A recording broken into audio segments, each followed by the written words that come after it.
Shalom, Ahab, Wa Baraka. First and foremost, all praise, honor, and glory to Yahweh, Bahashem, Yahweh Shai.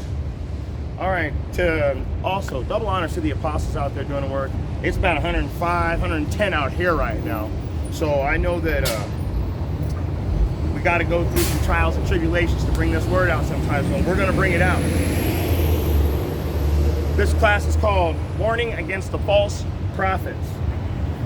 Warning Against the False Prophets. So we're going to start off with, get me Titus 1, 10 through 11, and get me Micah 3 and 11.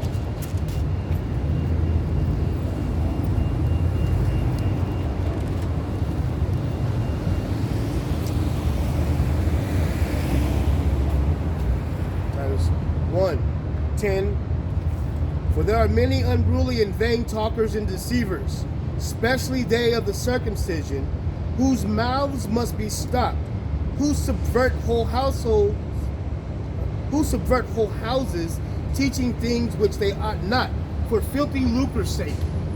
So, for there are many unruly, vain talkers and deceivers. So there's a bunch of people that are lying to you, and especially of the circumcision. So in other words, our people are the ones lying to us, whose mouths must be stopped, who subvert.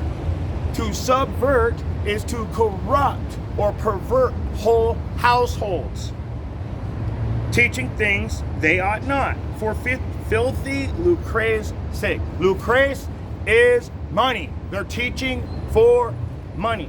Give me Micah 3 and 11. Micah chapter 3, verse 11. 6 and 24. The heads thereof the judge for reward, and the priests thereof teach for hire, and the prophets thereof divine for money. Yet will they lean upon the Lord, and say, is not the Lord among us? None evil can come upon us. So, the heads, the leaders are judging for reward.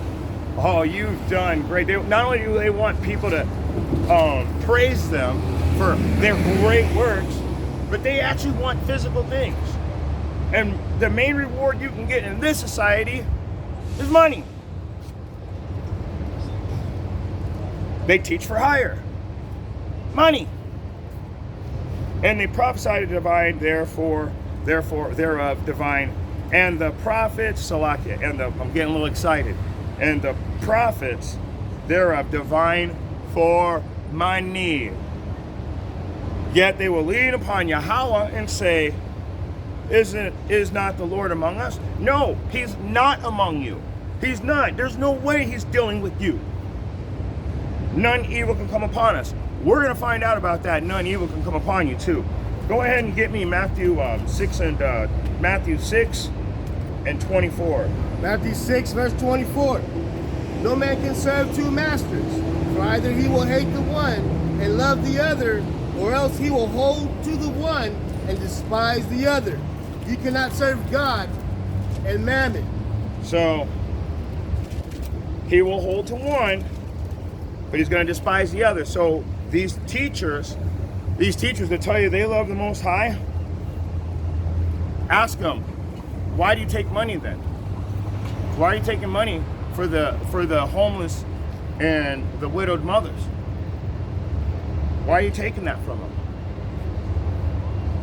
For either he will hate one, you hate this book, because you can't take money and put out the truth. And we know that. So no man can serve two masters. Either he will hate one and love the other. You love money. Stay out of our book. Or else he will hold to the one and despise the other. So all of you false teachers, you literally hate God. You hate God because you hate this book. You love money. You use the book as a source of income. Let's move on. Let's go to the book of Micah. Stay in the book of Micah. And give me 3 and 9. Micah chapter 3, verse 9.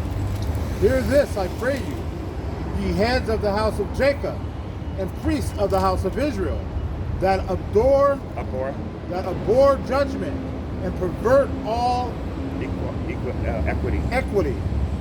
So, the rulers, the leaders over the Israelites, all of your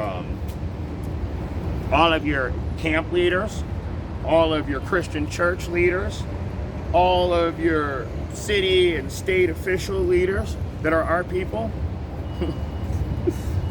That's who we're talking about right now. Read it again. Hear this, I pray you, ye heads of the house of Jacob, and princes of the house of Israel, that abhor judgment. You hate judgment. Why? Because you're the one that has to be judged. So you hate real judgment because this book tells you about the judgment. Go ahead. And pervert all equity. Money. Okay? You take from everybody. You take from everybody. You give nothing back. When you pervert the equity, you're perverting the money. Go ahead and give me Isaiah 39 and 10, and then give me Isaiah 28 and 15. Isaiah chapter 30, verse 10. Which say to the seers, Wait, read 9 and 10.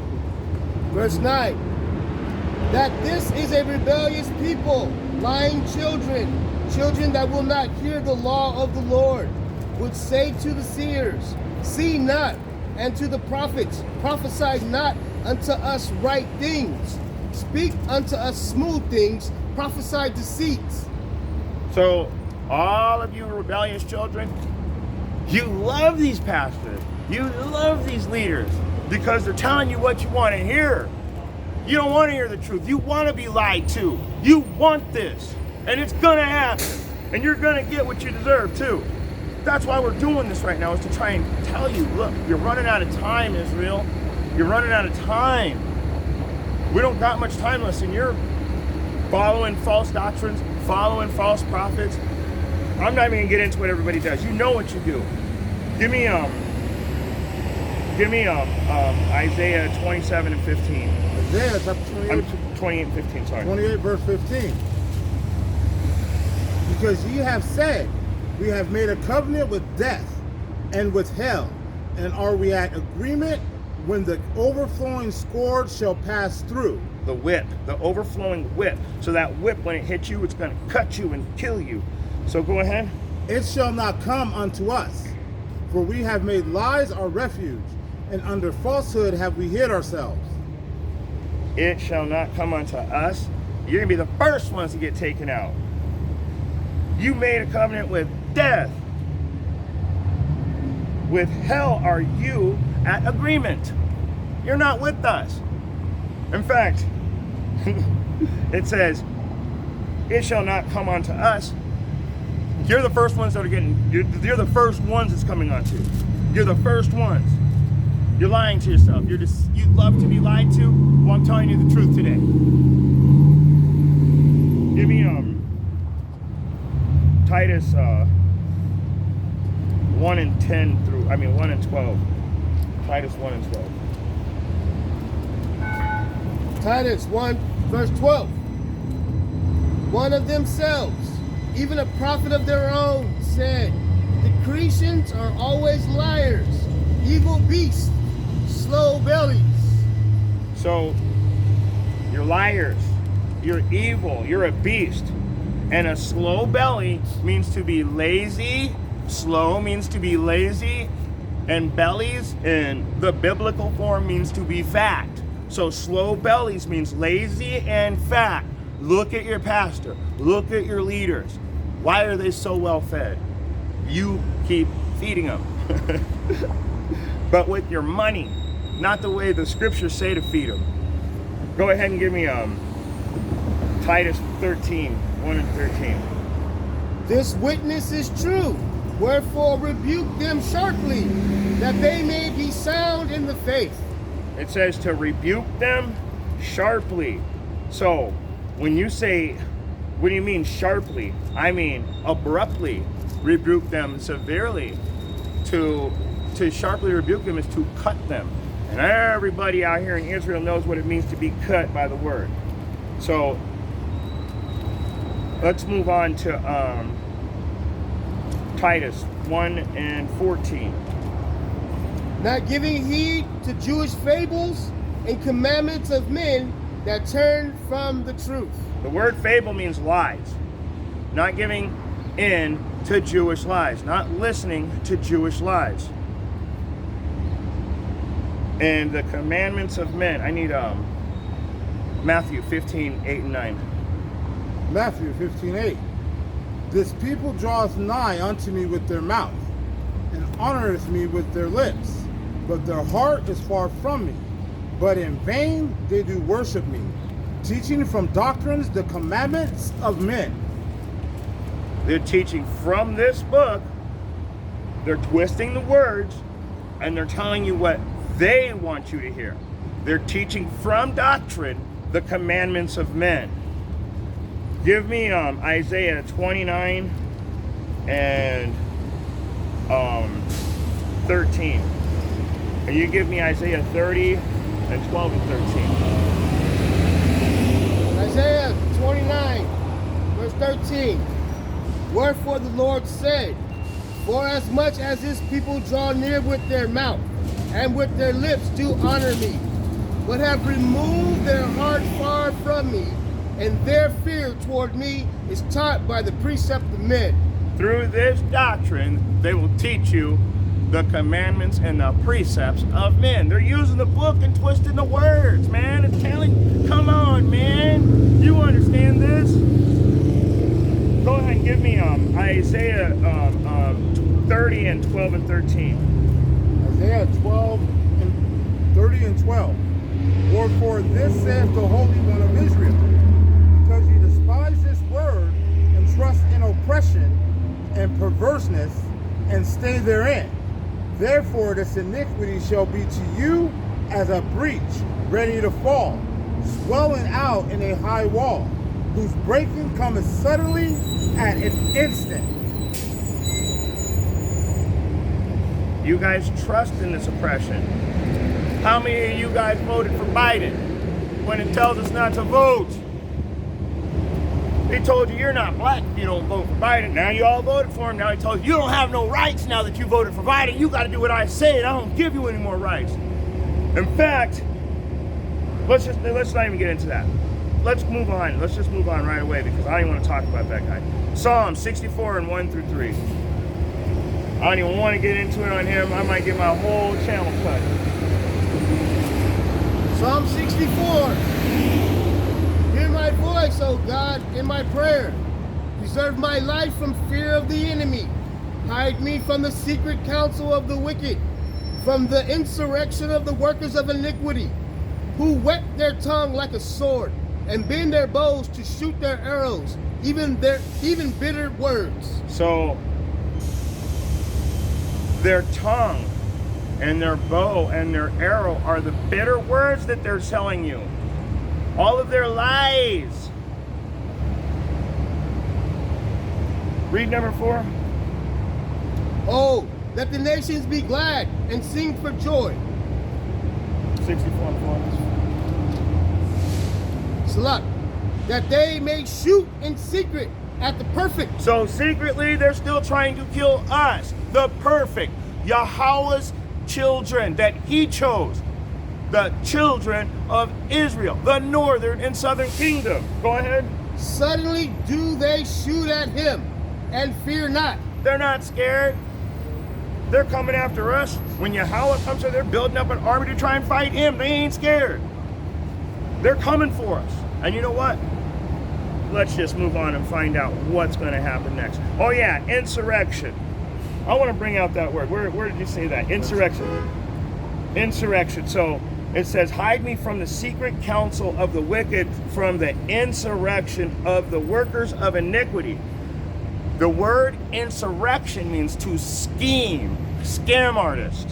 So, hide me from the secret counsel of the wicked, from the scamming of the workers of iniquity, the scam artists. Hide me from them because they're lying. Scam is a lie too.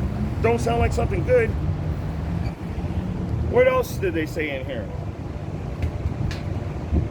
Where is it? Secret counsel. Oh man, I don't have the privily. Read the next verse.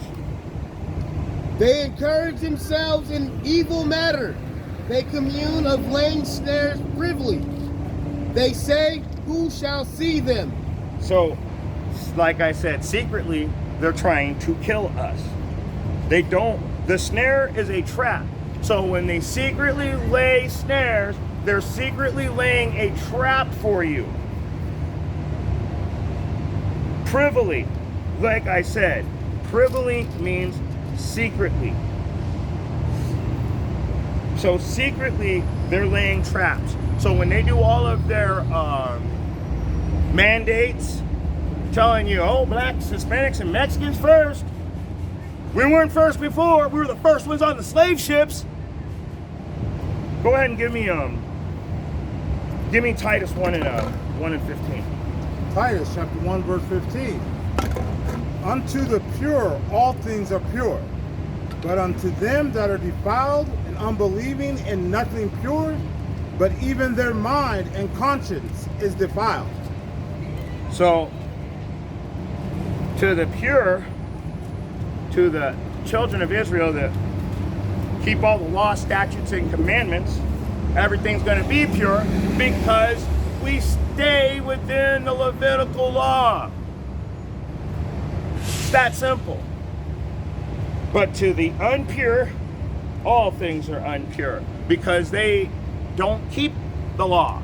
So there's people, today's the Shabbat. You got people paying to get on the bus. You got every business open. You got people driving from one destination to the next, most likely to spend money. Go ahead. Go back to where you were at and read it again.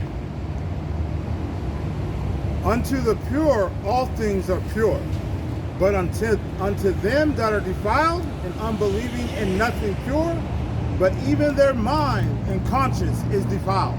So, like I said, the unbelieving, it couldn't be pure because you'll say, oh, catfish is okay.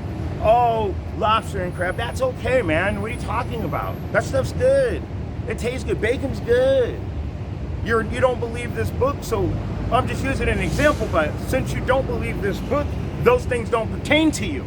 You don't see them as unclean or unpure.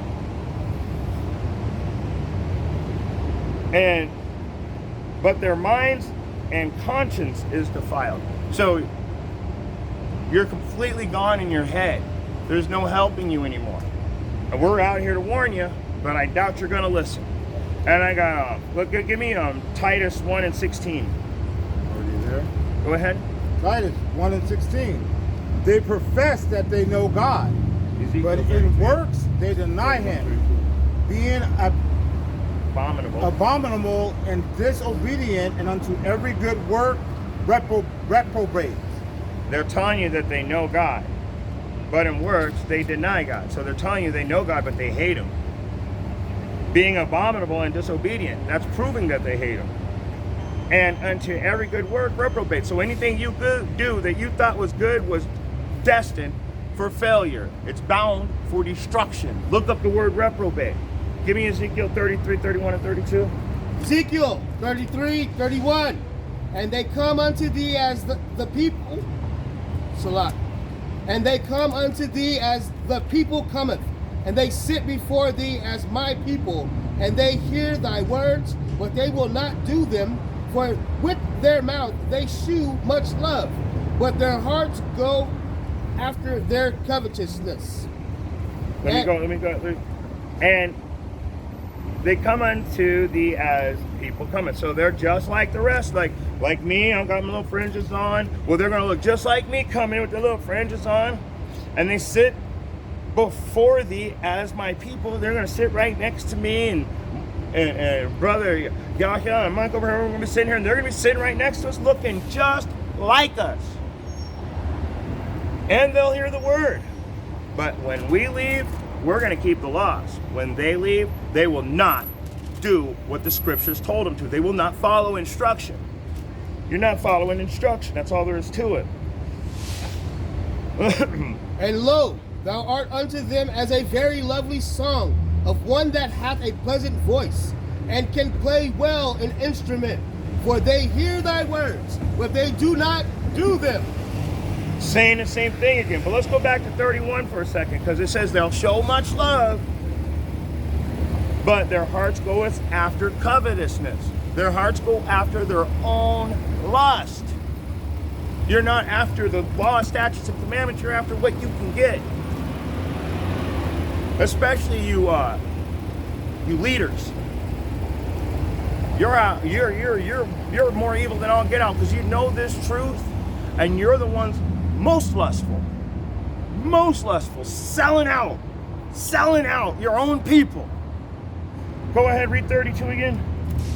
And lo, thou art unto them as a very lovely song of one that hath a pleasant voice, and can play well an instrument.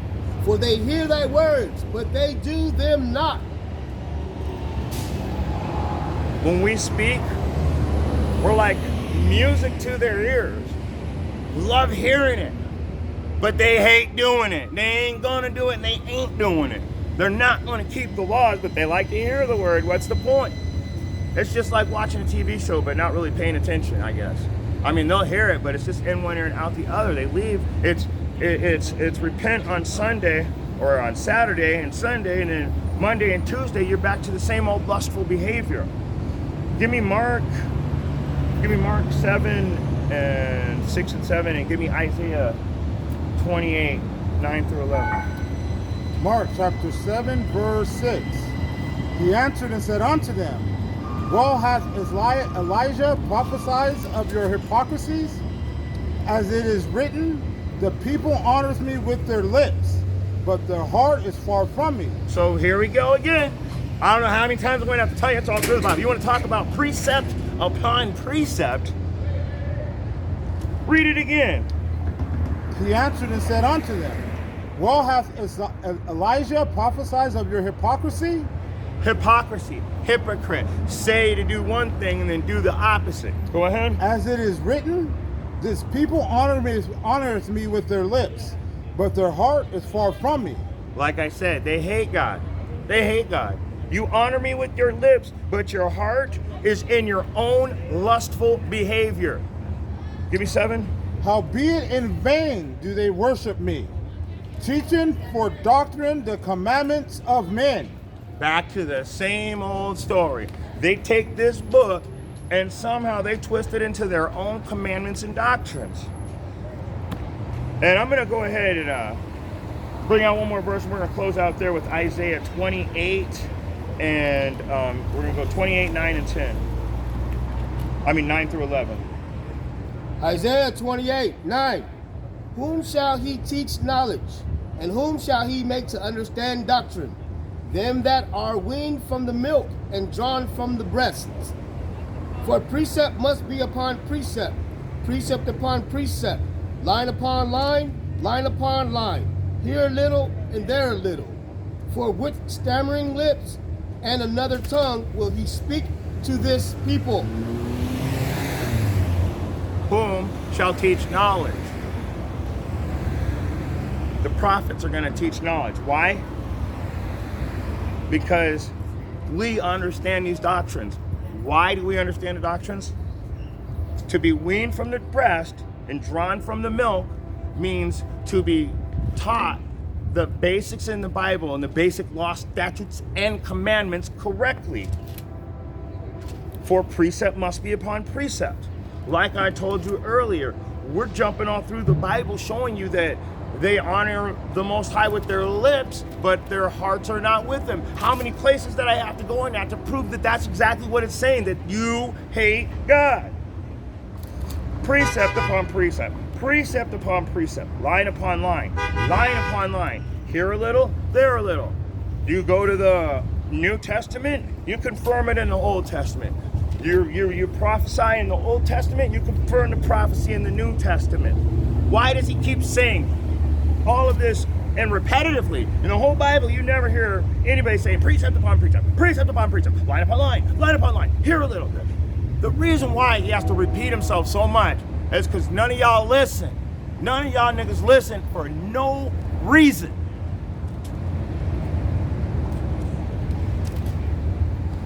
Where am I now? I lost my place. Where with a stammering lip and another tongue will he speak to this people. The stammering lip and the other tongue. This is not our language. Our language sounds like this. Does that sound like English to you? That's another tongue. The stammering lip is, I can go to the store to buy 2 loaves of bread. You want to go too? How many different words mean the same thing, and how many of the same word mean different things? That's a stammering lip. And if you got eyes to see and ears to hear, I hope you got something out of this message. Shalom.